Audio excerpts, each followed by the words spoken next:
Hi everybody, my name's Ranger Kathy. And I'm Ranger Rebecca. And we are speaking to you today live from Katmai National Park in Southwest Alaska. It is an absolutely beautiful day here today. I guess temperatures in the high 60s. It started off kind of gray and cloudy in the morning, but it's just turned into an absolutely beautiful day. A beautiful day for a live chat on the Bear Cam. Don't you agree? I agree. It feels fantastic.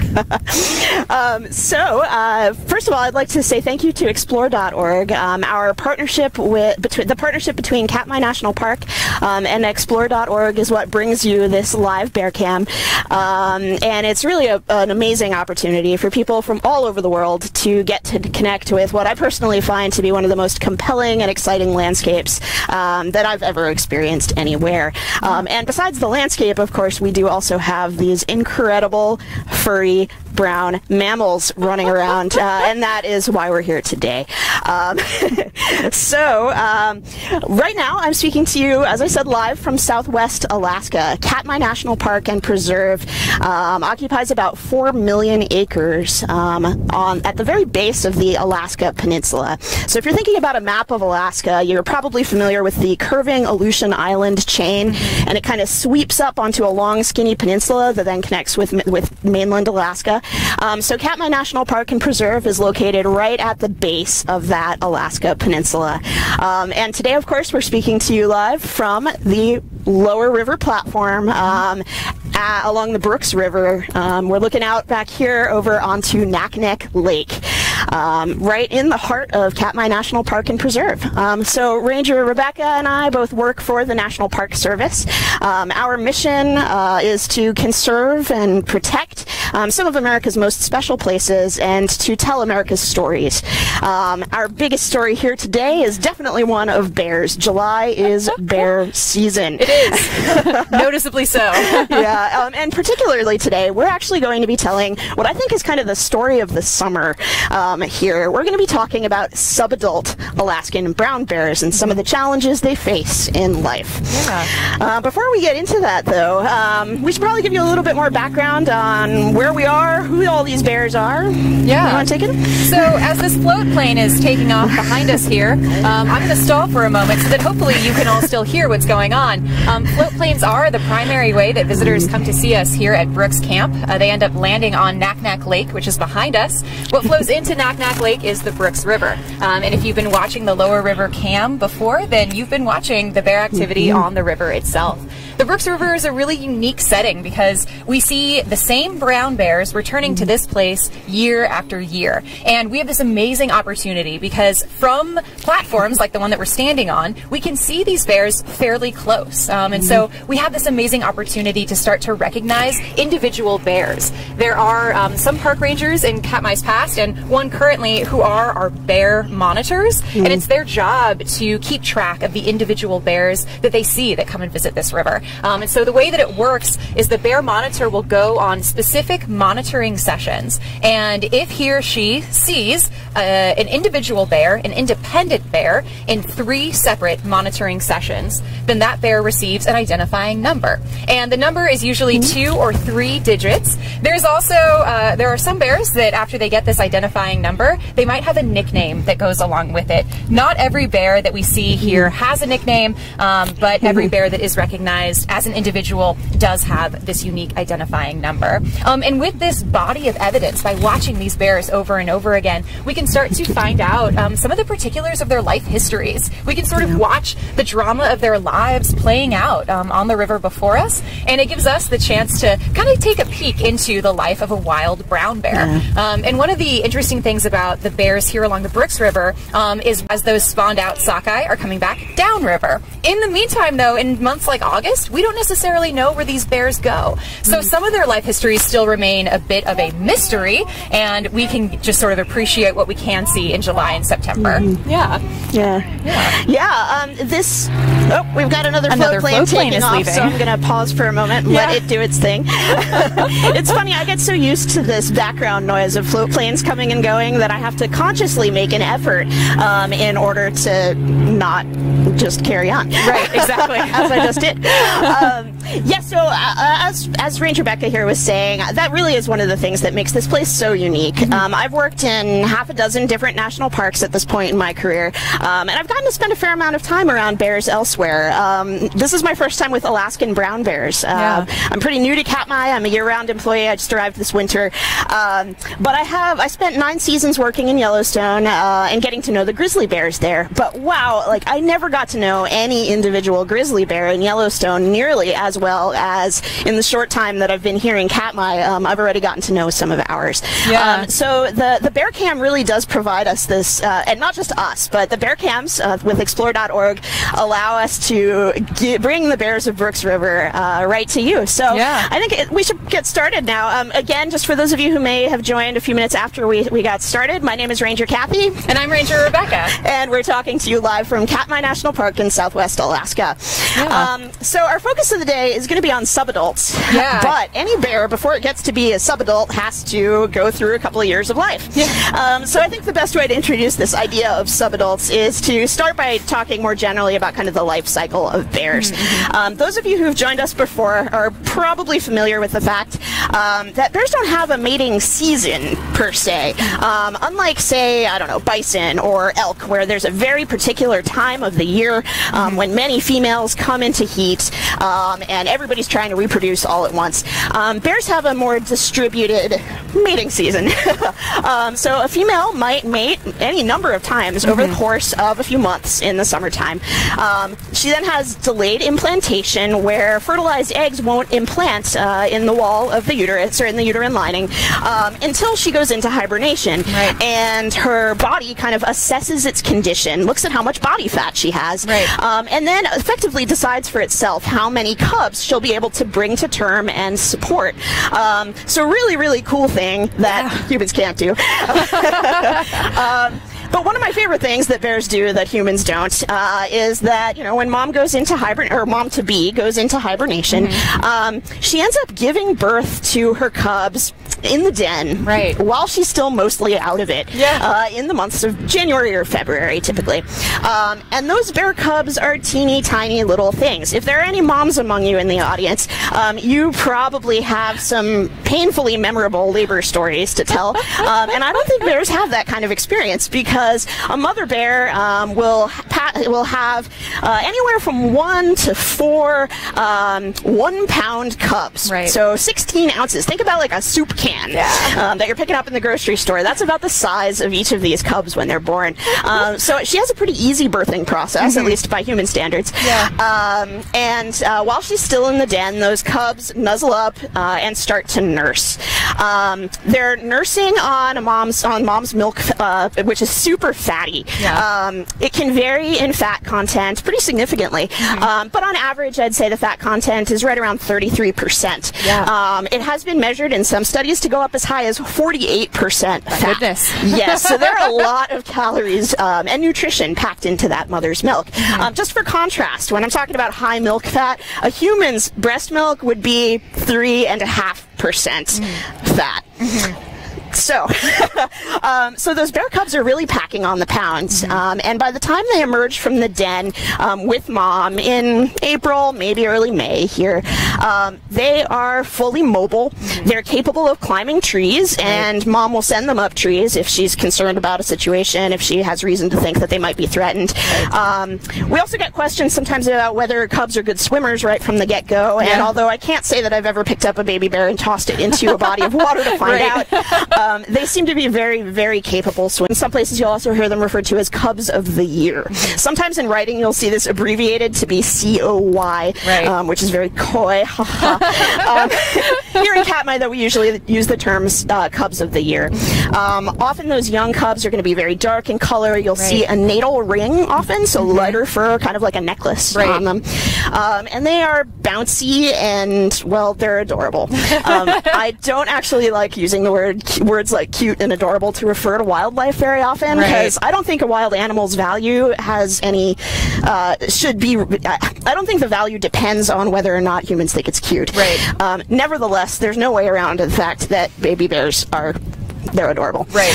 And especially seeing things like them swimming for one of the first times, where they are sort of struggling a little bit in the water, but succeeding in swimming, it is a little bit heartwarming to see them as they go along that journey. But cubs, you know, for all that they're adorable and for all that they look like they're having a great time, they spend a lot of time playing. That play is important life preparation. Play is usually mock fighting, and that's preparing them for later in life. But for all that they look like they're having a pretty good time, bear cubs are, you know, they're living a tough life. And some studies show that anywhere from 30 to 40% of young brown bears don't make it from their first summer to their second. So there's a pretty high mortality rate, pretty high attrition, kind of from that emergence from the den until the 1.5-year-old mark. So brown bears do stay with their moms through 1 and then usually 2 whole winters. We've talked a little bit about spring cubs. You've gotten to see some on the bear cam this year, I'm sure.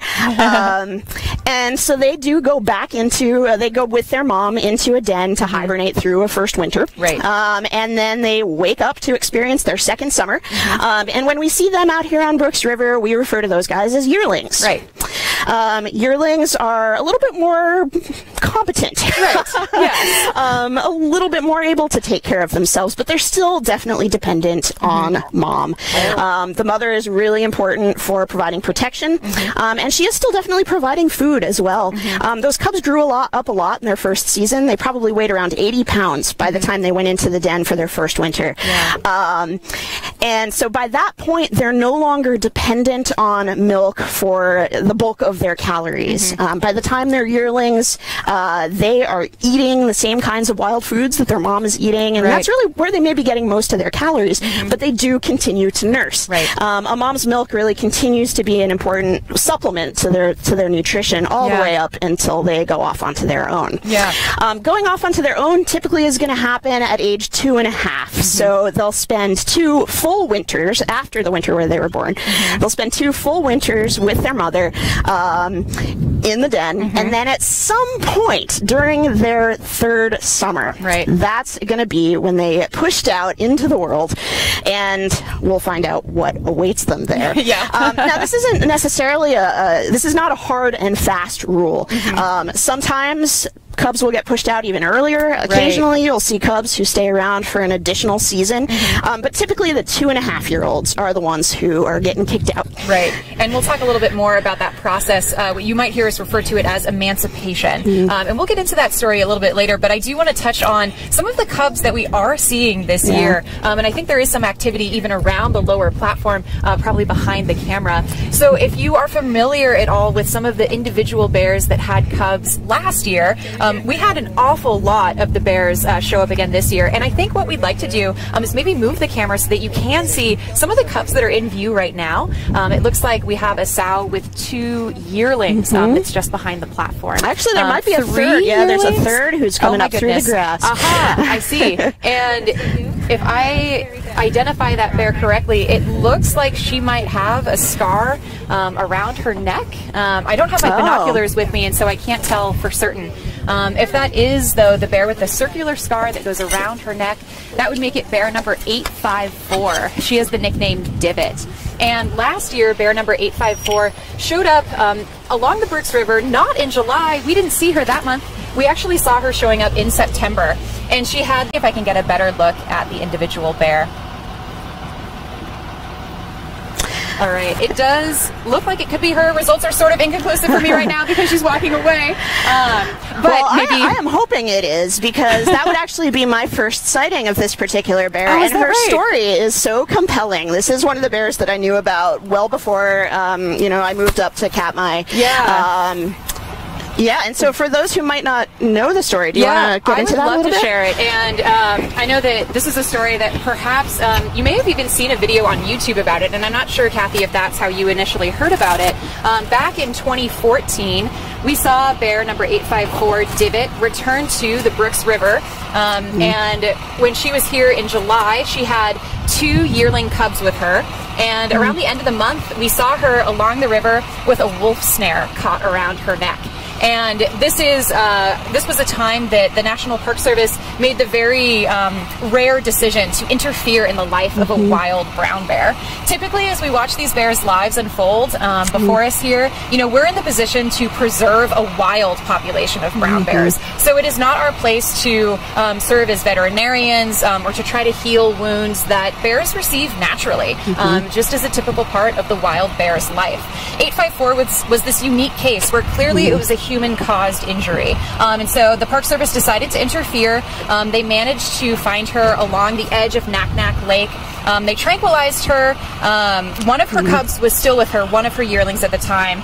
And the cub stayed some distance away while park staff worked to remove the wolf snare that was caught around her neck. And they were successful. They were able to remove it. 854 Divot and her cub, came back again to the Brooks River a few days later. We saw them both doing well. The wound that was around 854's neck was actually about an inch deep or so. But we can see from her returning that she has clearly recovered from this injury. I mean, bears are very resilient creatures, and they can certainly survive a lot of things that look pretty devastating to our human eyes. So that opportunity for 854 to return with her yearling at the time was a great example of a bear's success story. Last year 854 returned with 3 spring cubs, and they clearly all survived the winter because we see her now with her 3 yearlings, and that is, I believe, who we just caught a glimpse of behind the platform there. And it looks like, wow, that family has already made its way pretty far upriver. They're kind of heading up to meadows and almost out of sight at this point. Indeed they are. I wonder who might show up next. And there could be a lot of different options, actually, because we are seeing a lot of sows with their cubs down here in the lower river this year. So 854 is just one of those bears with cubs this year. There's also bear number 708, nicknamed Amelia, who has 2 2.5-year-olds. And so, as you mentioned, Kathy, there are some bears that might keep their cubs a year longer than what is typical or what is average, and 708 seems to be one of those bears. So instead of emancipating her cubs when they were 2.5 years old at the beginning of this summer, she has kept them. And so we're seeing that trio of bears around. There are a few other bears as well that we can see returning with their cubs. Number 128, Grazer. She had her first known litter last year. 3 spring cubs for her also.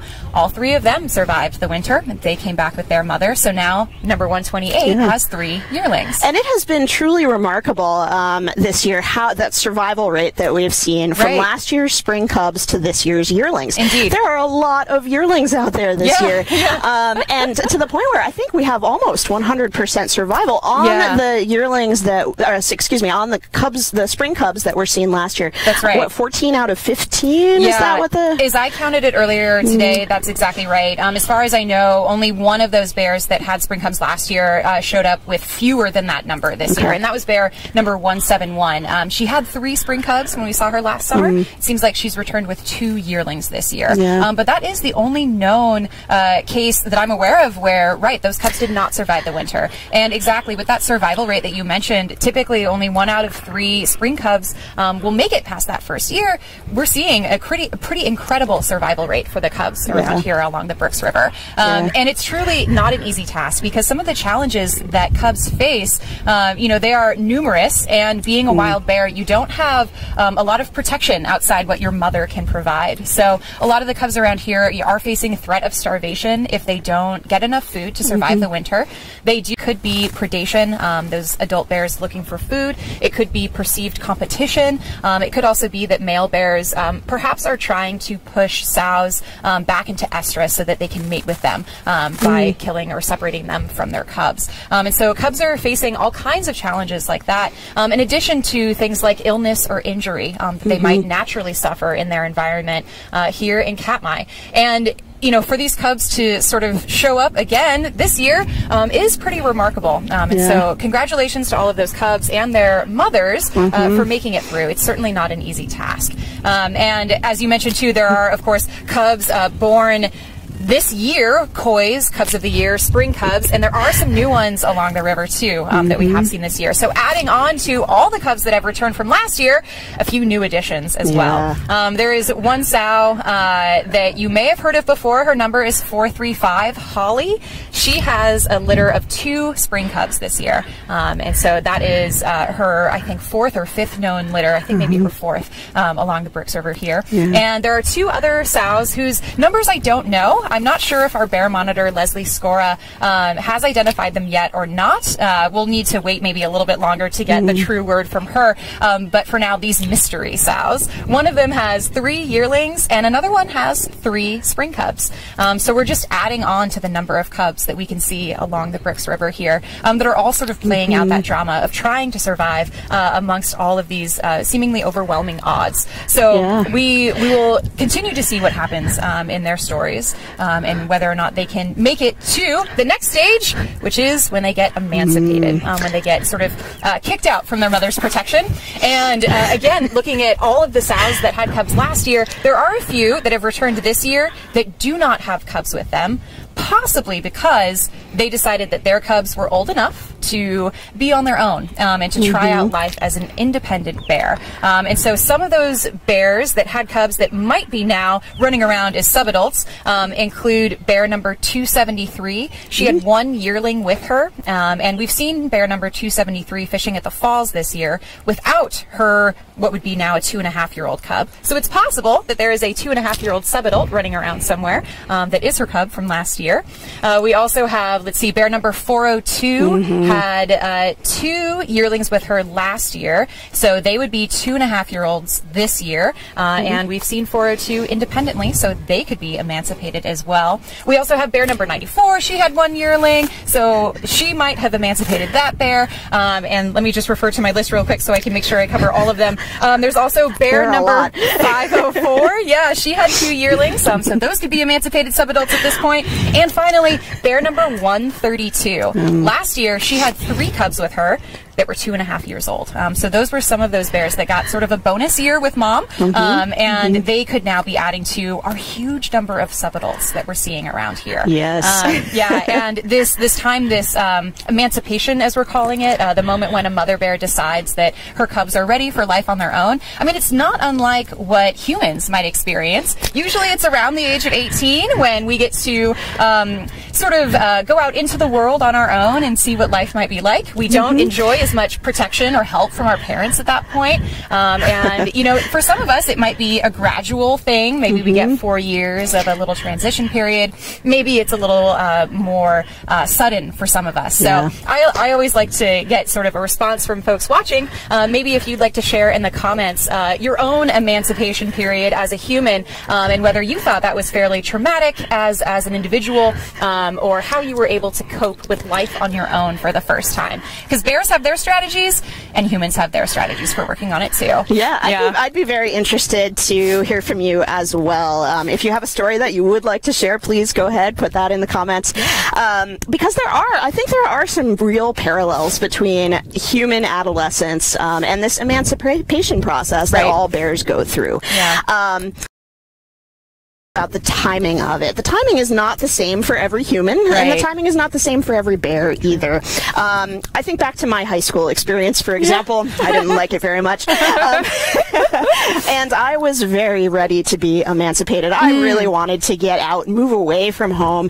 And so as soon as that opportunity struck, I took it and I left. Nice. So there are differences in the way that humans are brought up, and there are differences in bears' parenting styles as well. Different moms kind of handle things differently with their cubs. I mean, you've probably seen that on the bear cams, how some moms seem very protective, really like to keep their cubs close in together, and others allow them much more free range, what we might call free range parenting. But, you know, one challenge that we haven't really talked about yet is that all of those cubs need to take advantage of every moment that they have with their mothers, because they need to learn from mom all of the skills that they need in order to survive. Right. And really all of the behaviors that we see as very young bears are things that they're practicing or learning about to help them survive when they're out on their own. Yeah. So playing is acting out hunting or acting out fighting and kind of arranging, figuring out dominance relationships with other bears. Yeah. A lot of the knowledge that mother bears have to share with their young has to do with food. Thinking about where to go at what time of year in order to take advantage of the most nutritious and abundant food sources. Right. So of course for those bears coming here to the Brooks River, those cubs are all learning about what fantastic salmon there is here, especially in July. Yeah. And then again in September when all the spawned out salmon carcasses are kind of washing back downstream and they can scavenge off those. Right. But besides that, those young bears are going to be learning all about what kind of plant foods are edible, how to obtain the most nutritious parts of those, whether for a particular plant it might be using those really long claws to dig up the starchy tubers, the roots, or perhaps with sedges in the springtime before they get too gritty, they can graze on the green growth of the plants themselves. Because the thing is, once mom kicks them out, they are truly on their own. Right. They can't really go back and be like, hey mom, I'm home for dinner, can you set me up with some salmon? It's a pretty hard line that mother bears draw. One day you're a cub with mom and the next day you are out in the world. Right. So we refer to it as emancipation. I have sometimes wondered if there's a less jargony kind of word, I suppose, that we could use for it, but I haven't come up with one. It'd be interesting to hear suggestions, perhaps. Yes. Yeah. The transition, though, the reason it happens is the subject of some or the reason why it's timed the way it does, I should say, is an open question.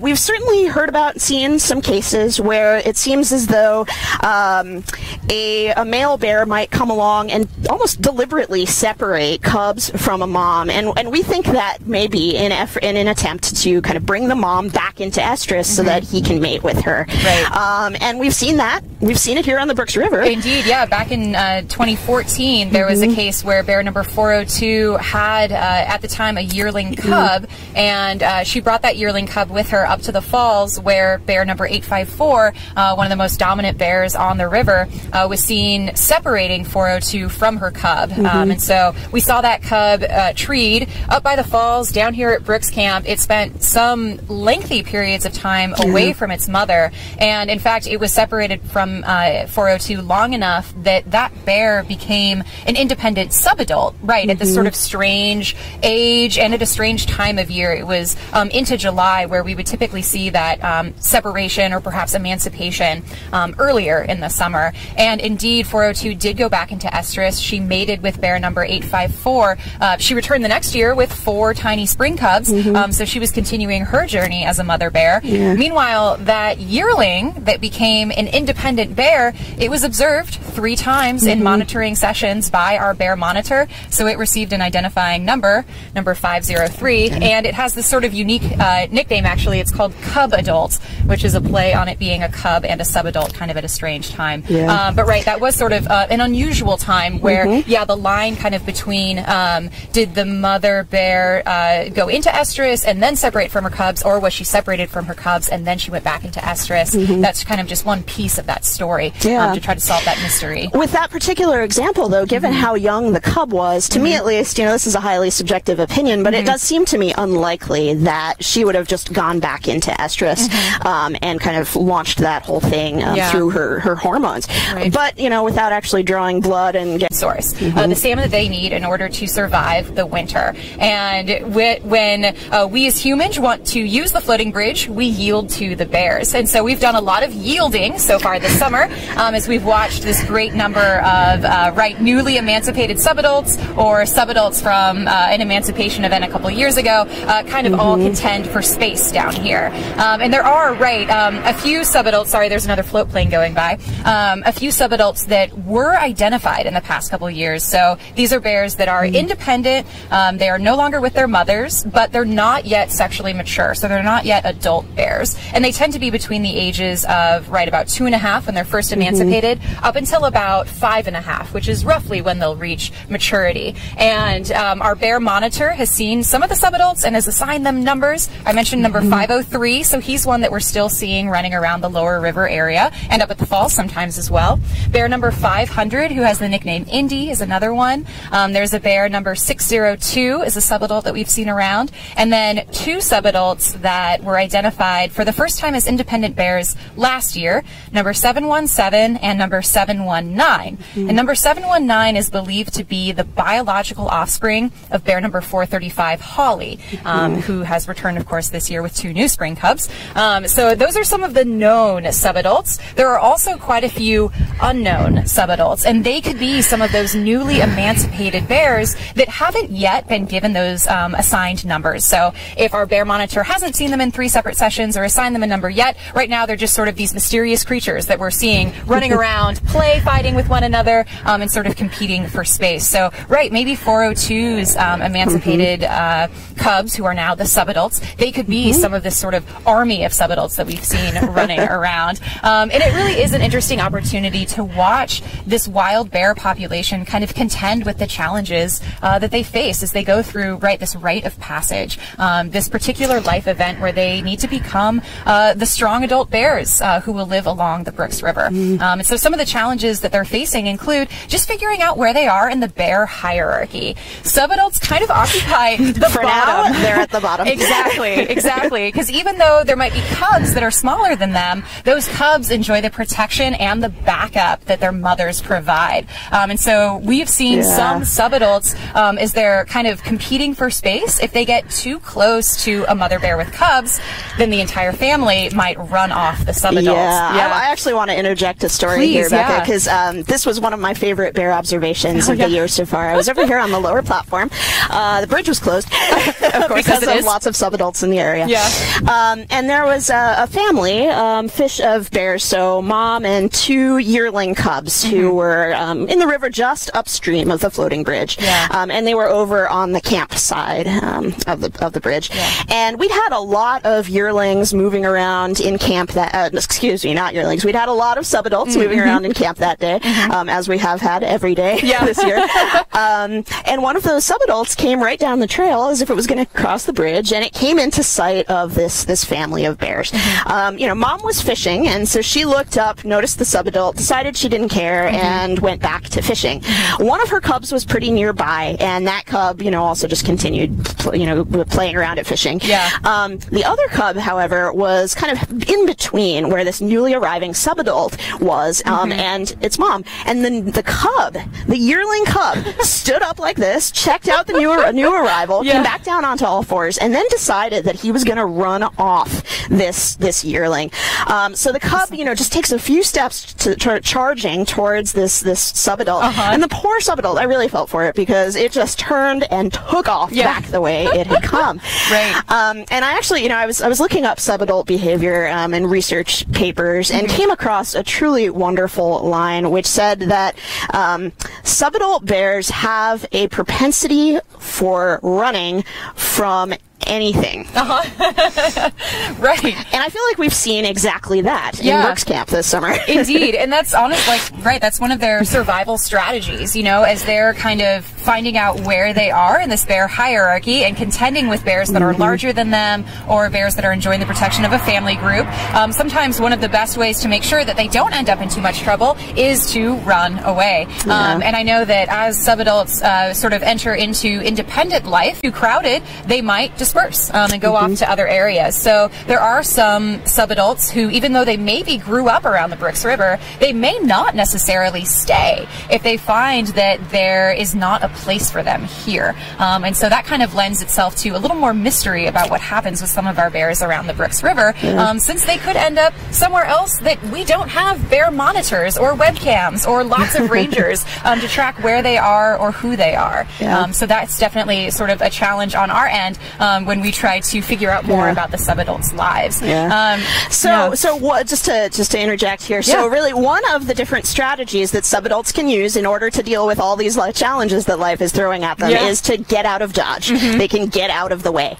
They can remove themselves either spatially or temporally, right? Because they can also come back to a high-use area, but at a different time of day, potentially. So taking advantage of, of similar resources, but at a time when there may not be as much competition for them. Indeed, now, this dispersal pattern that we see with subadults is part of the reason that we actually know very little about subadults.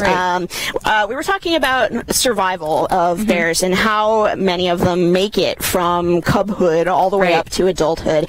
And here in the Brooks River area, the survival rate is only about 33%, with probably 30 or 40% of those deaths happening within the first year and a half of life, and then kind of an additional but attritioning 20 to 30% in the next few years.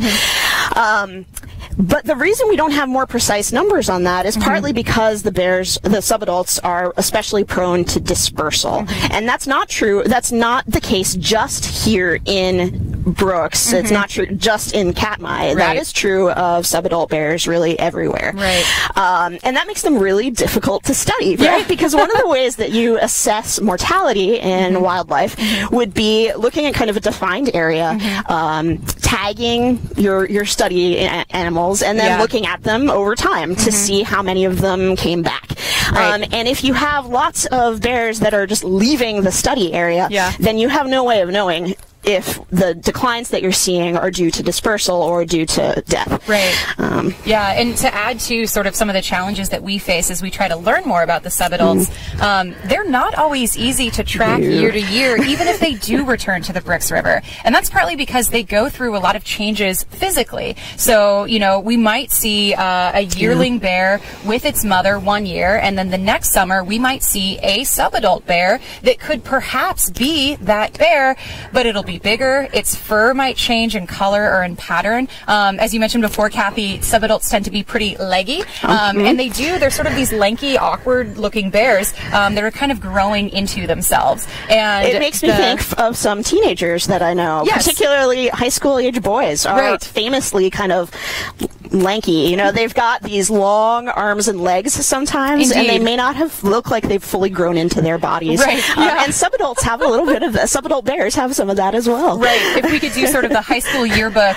photos year to year for humans and then bears as they kind of go through this, subadult years, it would be interesting to compare the changes from year to year. But that's right. So even as we try to track individuals with these identifying numbers that our bear monitor supplies, sometimes if a bear goes through enough changes, they may not be recognizable from one year to the other. So try as we might to track the subadults as they go from cub years and then through these 3 to 4 years as they mature into adults, sometimes if they change enough, we simply can't keep track of them. And so it can be difficult to sort of follow along with an individual's life history in that way. Just like studying things related to dispersal can be a challenge as well. So the subadults that we can recognize here along the river and following some of the challenges that they face to their survival, it does give us the chance, even if we don't know who the individual is, to look at some of their strategies. And as we mentioned before, of course, dispersing, finding new areas could be one strategy for being able to survive, find enough food that they need to survive the winter. Another strategy, though, that some subadults might use is the buddy system. And as Kathy mentioned, seeing those two subadults together, maybe soon after they were emancipated, that might be a behavior that they continue through the summer. And some subadults are known to den together, potentially one winter after they've enjoyed some modicum of protection. That might be a strategy that they choose. And a couple of these subadults that we see, bear number 503 and number 719, who were sort of raised together for a couple of years by bear number 435. So not biological siblings. Not biological siblings, right, because in order to, if we were to continue that story of 503 as an independent subadult in 2014, he ended up being adopted by bear number 435 and got some bonus years with the protection of a mother bear and her, at the time, spring cub, who turned into bear number 719. Anyway, they were sort of siblings. Yes, and when they were emancipated at the beginning of last summer, they ended up sticking around together a little bit. I would see them play fighting together. Perhaps they would eat fish near one another, so they were certainly tolerating one another's presence, and they might enjoy a little bit of maybe protection from other subadult bears that might be looking to invade their space, because two bears are larger than one bear independently. And so that might be a strategy that some of these bears are also trying out as they're going through these rough subadult years. And hopefully that takes them through to their adult years. Yeah. And so I feel as though, and this is, again, a highly subjective opinion, but I really do feel as though often siblings, when you have, a couple of cubs who've been raised together and they reach subadulthood, they often do really seem to stick together. But buddy system doesn't necessarily just mean two bears. Sometimes it can mean veritable gangs of subadults. And that is some of what we've been seeing this year in Brooks Camp. We had fantastic radio traffic the other day where our bear monitoring techs were watching as a number of subadults emerged from the woods and kind of headed down a camp trail. And exactly what I heard on the radio was, there's a caravan of subadults approaching the Brooks Trail. Right. And I just had to laugh. And it turned out that there were 7 subadults that were at that moment all traveling together. Right. Now, that doesn't mean that those 7 subadults are necessarily going to remain as a pack. They're not as cliquey as a high school group of kids necessarily. They're going to kind of break into smaller groups and maybe reunite, but there definitely is comfort in numbers, particularly, again, when you're at a site like the Brooks River, where there's such a rich food source, but there are so many larger and inherently more dominant bears that are also out here trying to get that. You can find safety in numbers, and you can make a place for yourself on the river getting good food if there are more of you. Yeah, indeed. And it seems that some of those subadults, I've heard reports of them showing up not only on the beach down here, where they might be enjoying some space away from Brooks Falls, where a lot of the larger, more dominant bears, male bears are, so they can get some protection from that. Maybe subadult bears are trying to kind of fly under the radar. If they know where they are in the dominance hierarchy of bears, which again is at the bottom, then they can try to skirt their way around some of the other bears that might pose a threat to them. And so perhaps they're choosing some other spaces along the river to catch the fish that they'll need in order to fatten up for the winter. And maybe they're doing that in a caravan as well. I heard someone was walking along Brooks River, and upriver of where we are right now, I think she saw a group of about 5 subadults kind of all in the same area. And they're sort of enjoying, for the moment, a little bit of protection from one another. But since bears are individual creatures and naturally selfish, it's likely that as they grow and as they find their own place, they will separate into the independent and individual bears that maybe we'll get to see year after year. For the time being, though, those subadults definitely are they're still practicing some of those future survival skills, and we see them wrestling with one another, play fighting. You can recognize you can distinguish between play fighting and real fighting, in part by listening. Yes, it's a strategy I use. So play fighting tends to be silent. Yeah. So if Becca and I, for example, were bears and we were clawing at each other and we're doing this, no growling, but not vocalizing about it, then we might be 2 playing subadults. If, however, we did a lot of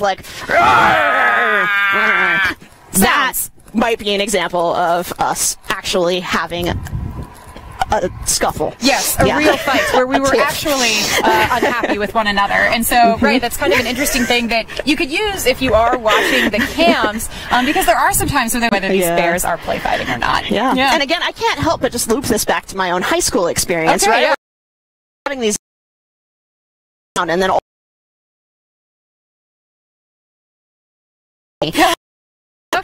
these things happen. So there is a lot going on here at Brooks River, particularly with our subadults this year. And for all that we're referring to this as a major subadult summer, there is more in our future, because this year I think we have a count of at least 8 18 yearling bears right now. And so we have, 7 or 8, 9, something like that. Subadults right now. Subadults who were emancipated this year. And we feel like that's a lot. But next year, not only will those subadults still be subadults, but we're looking at potentially 18 new ones coming into the mix. So we're going to be seeing a whole lot of subadult bears around Brooks Camp for quite a while to come. I'm interested to see, you know, as much as, we've seen a lot of really good activity here along the lower river. If you're still watching next summer, try to keep track of all those subadults. See if you can, or if you're up to the challenge of trying to keep track of who's who and where they are as they find their own places within the dominance hierarchy. So again, I just want to say thank you to Explore.org for hosting this bear cam and really letting all of us, people from all over the world, get to have this intimate look into the lives of bears that we enjoy here in Katmai National Park and Preserve up in Alaska. That's right. It's very rare that there's any opportunity at all for people to get to know the struggles that bears go through really at any stage of their life in any detail. And the fact that we get to see so many bears growing up, going through cubhood, being emancipated and being young, subadults out there in the world trying to find their way, and then reaching maturity and reproducing, having young bears of their own. Really getting to see that here is remarkable. It's also, I think it really comes back to part of what we do as park rangers. Ranger Becca and I both work for the National Park Service. As an agency, our mission is to preserve and protect some of America's most special places. I hope you agree with me that Brooks Camp, Katmai National Park and Preserve certainly is a world treasure. And it's our job to make sure that this place stays protected for future generations to enjoy as well. Yeah, so hopefully those future generations of humans will be able to come here and see what numbers of subadults they might encounter and how many cubs might be running around and affecting their travels across the floating bridge. Excellent. Well, I think we've started to collect some of your questions that you've submitted. And just to let you folks know, if you have more questions, you're welcome to submit them as well. You can enter them into the chat that is below this webcam feed right now. So we've collected a few ahead of time, and we'll just access our devices here so that we can see our list.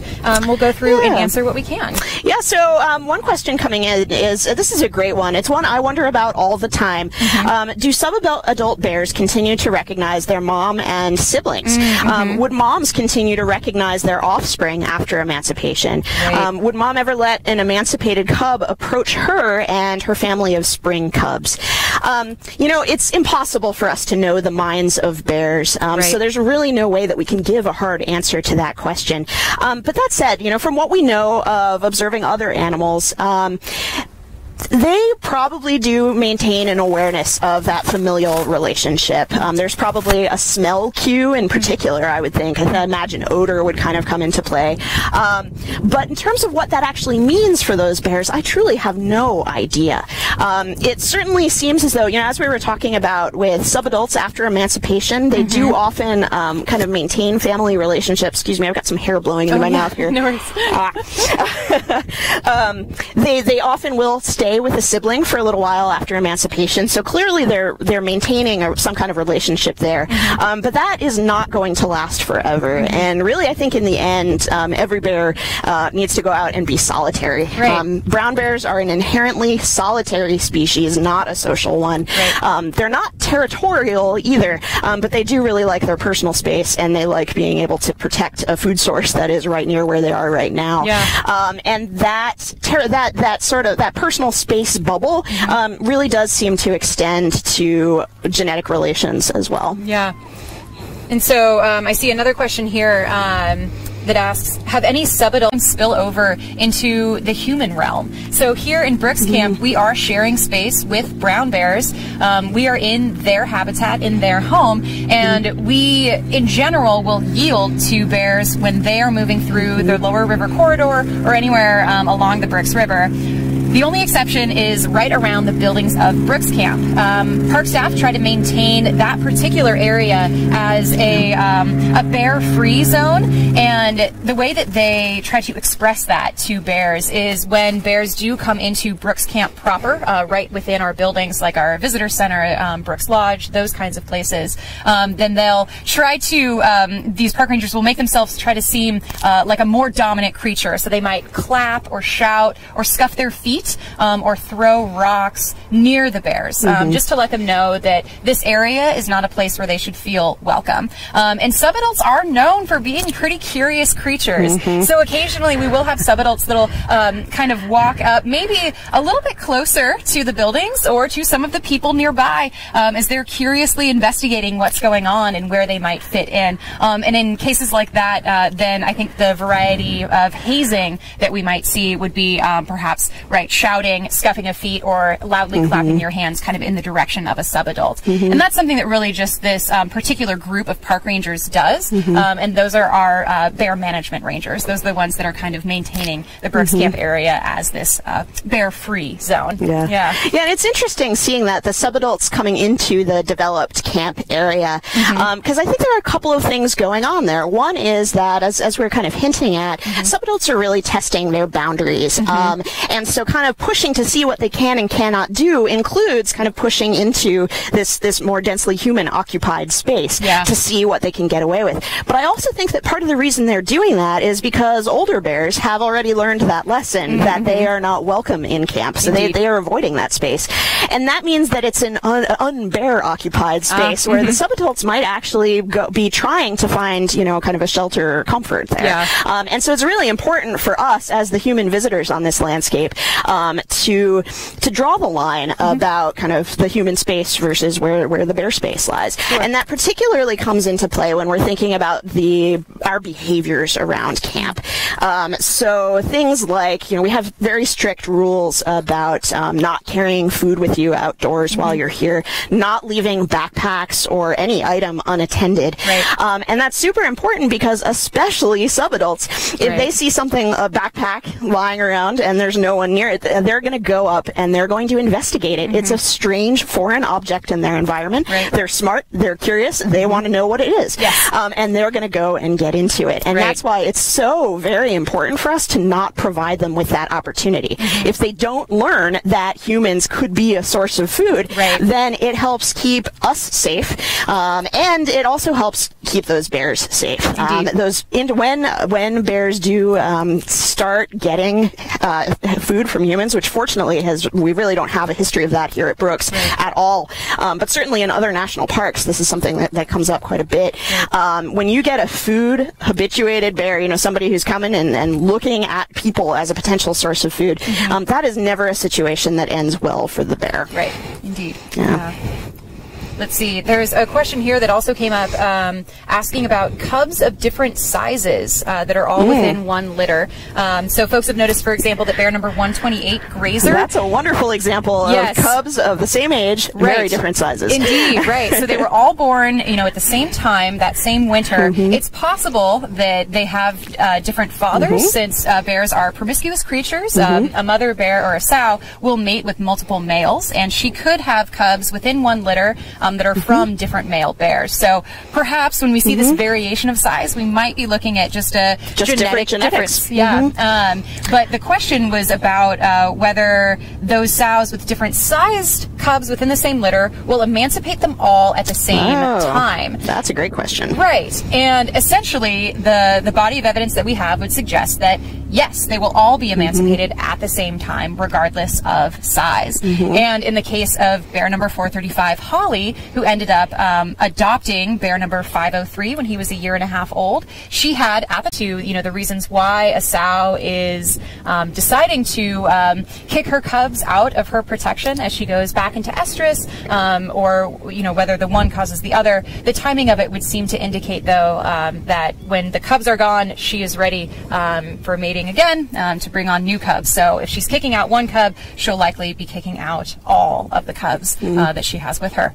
Yeah, and I know that some people have been particularly invested in the survival of all 3 of bear number 128 Grazer's cubs, and so far, all 3 of them, they made it through their first year, and they're into their second summer here, also surviving along. So yeah, and they are learning important life skills. I was watching out on the Riffles platform last week and saw in the same fishing session, each one of her 3 cubs independently catch a fish of its own, take it up on shore, and try to eat it without its siblings stealing too much of it. Yes, that's a critical skill. Let's see. What about very small cubs who survive to emancipation and then through subadulthood? Could they be mistaken for subadulthood when they're really adults by age, just because they're smaller than average? That's a great question, and it kind of comes back to this idea that we didn't get into too much detail about yet, which was what marks the end of subadulthood and the beginning of adulthood. Subadulthood begins at this emancipation moment.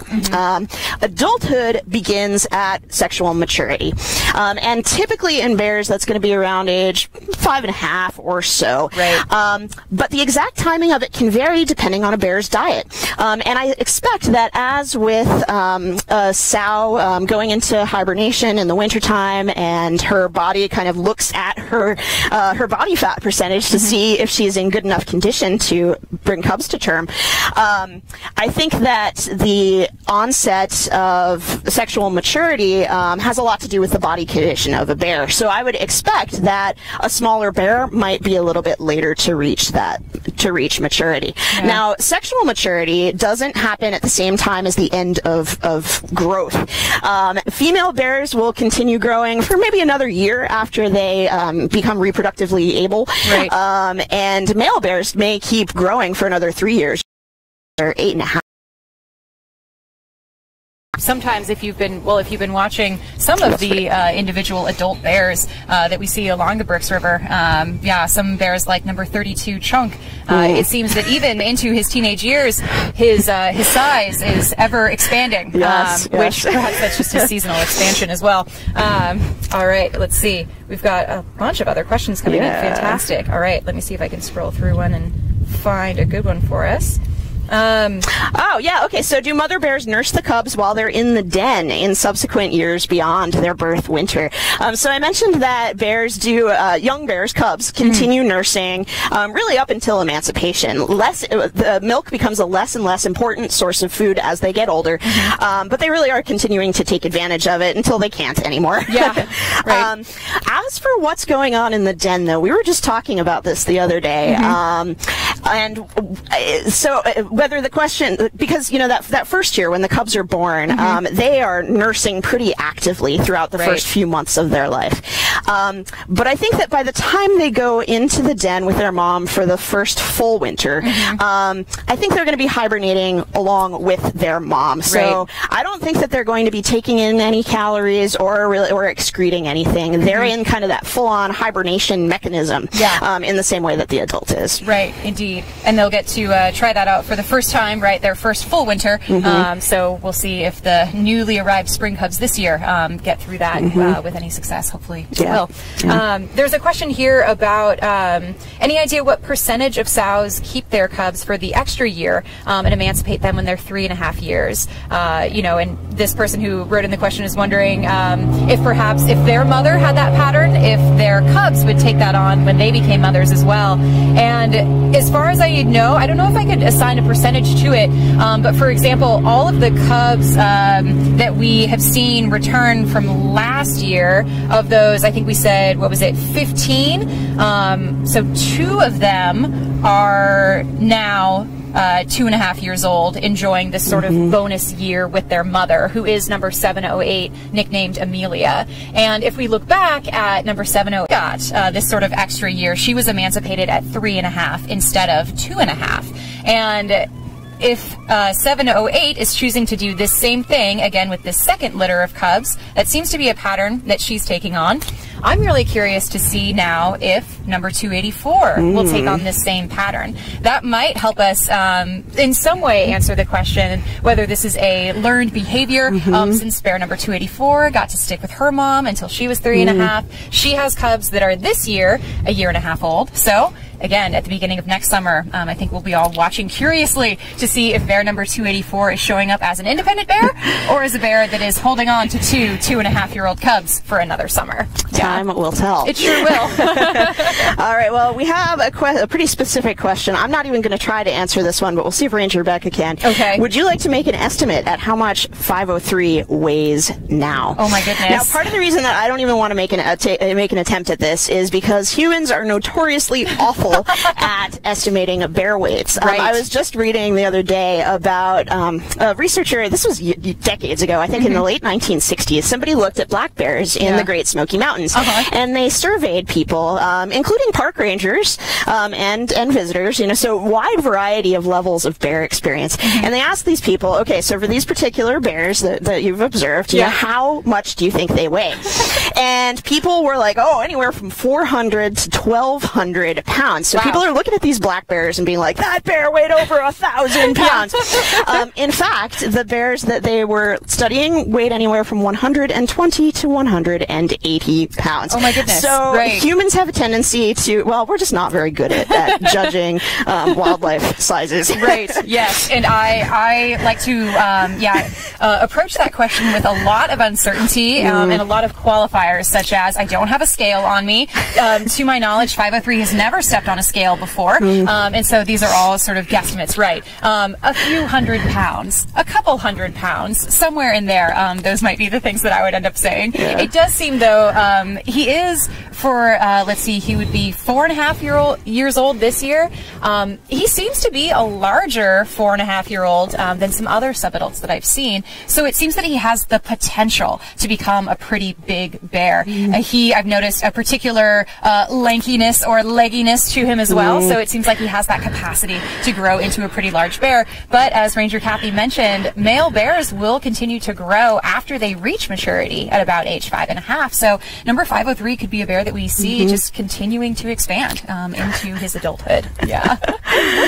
All right. Well, we do have quite a few more questions, and I really wish we could answer them all, but I think that we are just about out of time here. So again, I am Ranger Kathy. And I'm Ranger Rebecca. And we are speaking to you today live from Brooks River in the heart of Katmai National Park and Preserve in Southwest Alaska. We'd like to thank you very much for joining us today, and we'd like to give a big shout out to our partners at explore.org who have joined us to bring our message of bear awesomeness and really share with the world the incredible bear stories that we have here, and hopefully inspire you to recognize that these are animals that are really worthy of protection for the future. Indeed. So. Yeah. Thanks for joining us today, Thanks folks. very much. Take care.